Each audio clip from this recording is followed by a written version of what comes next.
ఒక important announcement అండి. ఈరోజు master minds main campus Guntur బాగా రష్ ఉంది.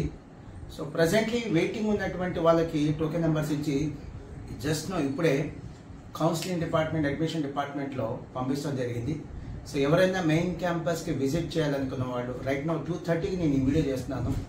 5 తర్వాత మాత్రమే విజిట్ చేయండి. సో మిగతా వాళ్ళు ఎవరైనా రావచ్చు, కానీ అడ్మిషన్ పర్పస్ కోసం వచ్చేవాళ్ళు మాత్రం 5 దాకా మెయిన్ క్యాంపస్కి రావద్దు. 5 తర్వాత మాత్రమే రండి, మెయిన్ క్యాంపస్కి రండి. ఈరోజు డేట్ వచ్చేసరికి February 12, 2024 అండి. దయచేసి గమనించండి, ఆఫ్టర్ 5 మాత్రమే మెయిన్ క్యాంపస్కి రండి. మీ ఫ్రెండ్స్ కూడా ఎవరైనా వచ్చే వాళ్ళు ఉంటే వాళ్ళకి వెంటనే ఇంటిమేట్ చేయండి. ప్రజెంట్కి రావద్దని చెప్పండి. వెయిటింగ్ చాలా ఎక్కువ టైం ఉంది, ఎక్కువ మంది వెయిట్ చేస్తున్నారు. Thank you.